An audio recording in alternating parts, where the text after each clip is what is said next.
Salut tout le monde et bienvenue dans cette nouvelle review comics sur le Justice League Saga numéro 22 dans lequel on peut retrouver deux annuals, un pour le Justice League United et l'autre pour Justice League Dark, ainsi que des numéros de Flash, Green Arrow et Earth 2. On retrouve donc dans un premier temps exceptionnellement ce mois-ci la série Justice League United et son premier annual, toujours écrit par Jeff Lemire mais cette fois-ci dessiné par Neil Edwards. Côté scénario, on retrouve dans ce numéro la légion des super-héros, ce groupe de super-héros venus du futur qui vont se retrouver face à Martian Manhunter et qui vont vouloir détruire l'enfant Ultra qu'ils ont réussi à sauver dans l'arc précédent et dans lequel Hawkman a perdu la vie. Vraiment un bon numéro que j'ai bien apprécié scénaristiquement, j'ai beaucoup aimé revoir ces personnages qui personnellement j'ai connus grâce à Geoff Johns présente Superman, son run qu'il a fait sur Superman, et j'ai vraiment pris plaisir à retrouver ces personnages.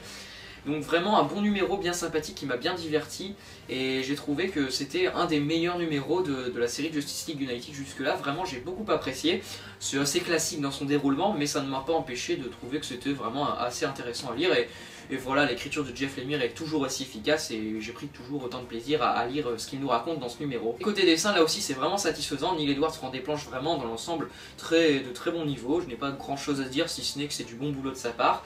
C'est vraiment un style très basique encore une fois, c'est un dessin assez mainstream mais que j'ai trouvé vraiment efficace. Donc dans l'ensemble pas un numéro qui va révolutionner la série mais qui j'ai trouvé vraiment efficace quand même.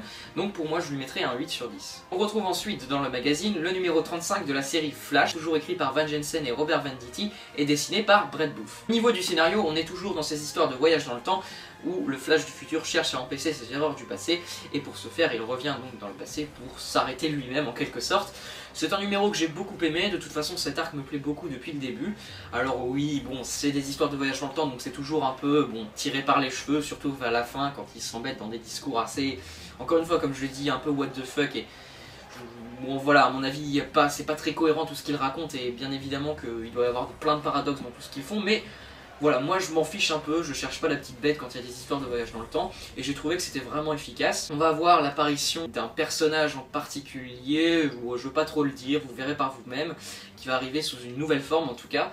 Et vraiment, et dans ce numéro, c'est un numéro assez fatidique dans lequel les deux Flash vont bel et bien s'affronter, même si on avait eu en quelque sorte l'affrontement la fois dernière, mais là c'est le Flash du présent en quelque sorte qu'on suit, et donc il va y avoir un affrontement entre ces deux-là.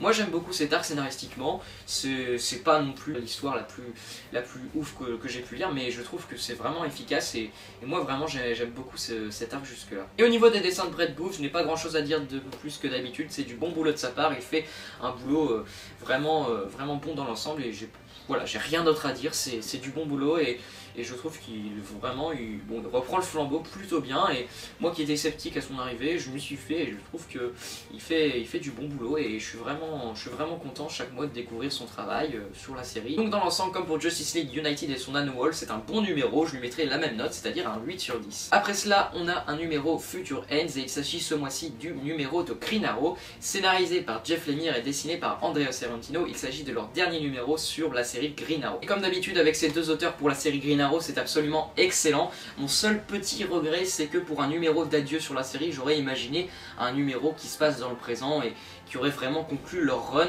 même si on peut voir cette conclusion en quelque sorte dans le dernier numéro du dernier arc brisé, je ne sais plus exactement le nom, où voilà, les dernières pages on sent vraiment que c'est une fin de run, mais je sais pas, j'aurais apprécié que pour leur dernier numéro ce soit vraiment un numéro qui conclut leur run plutôt qu'un numéro de Future Ends qui est en plus lié à l'event lui-même Future Ends. Moi je croyais que Future Ends, les numéros qu'on a là, c'est des numéros qui n'ont pas vraiment de lien avec l'event et apparemment si.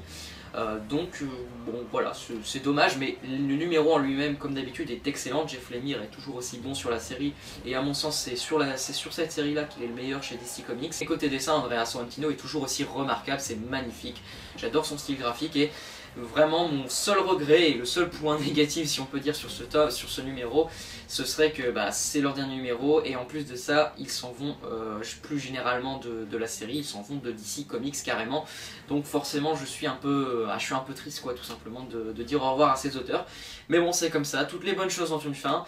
En tout cas ils ont fait un excellent numéro pour faire leurs adieux, même si j'aurais aimé un numéro un peu plus emblématique et emblématique pour la fin de leur run, mais mais bon, en tout cas, le numéro reste en lui-même excellent, donc pour moi, je lui mettrai un très très bon 9,5 sur 10. On retrouve ensuite le deuxième annual présent dans ce magazine, celui de Justice League Dark, scénarisé par Jean-Marc Dell'Matteis et dessiné par Klaus Johnson. Et comme à son habitude, depuis le retour de Forever Evil, cette série s'avère vraiment ennuyante et pas intéressante. J'ai vraiment été pas du tout transporté par cette histoire, même si c'est vraiment au-dessus par rapport à la catastrophe qu'on avait eue le mois dernier dans le Future Ends, que j'avais absolument détesté.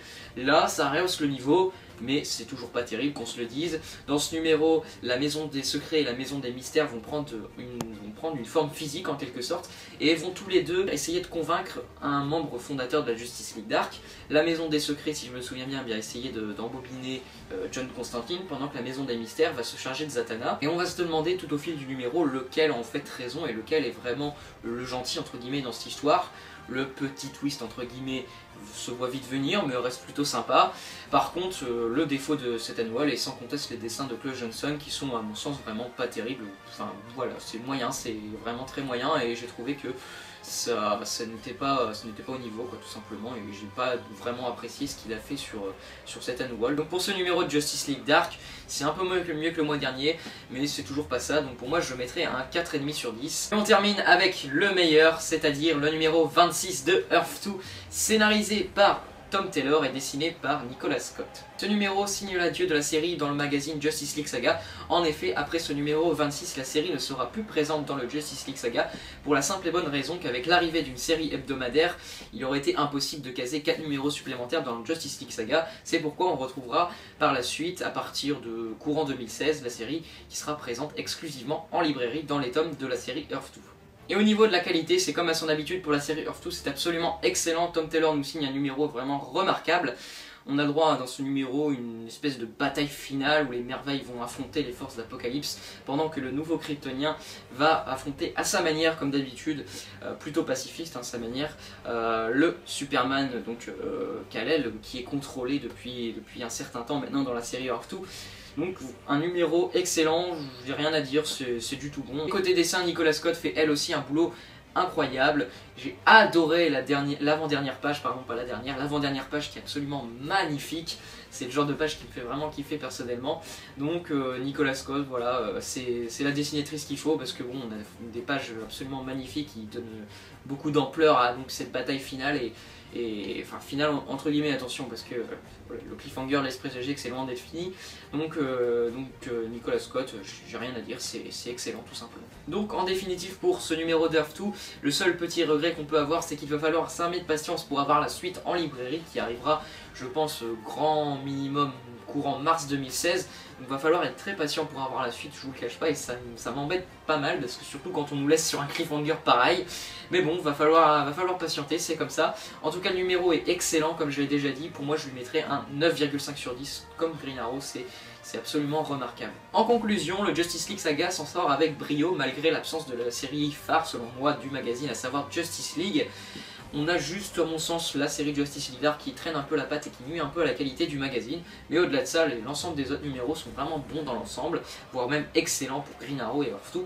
Donc, toujours un magazine qu'il ne faut pas négliger. Moi j'en ai fini pour cette review comics, je vous dis à la prochaine pour la review du Superman Saga ou du Batman Saga. D'ici là, prenez soin de vous et puis à plus tout le monde.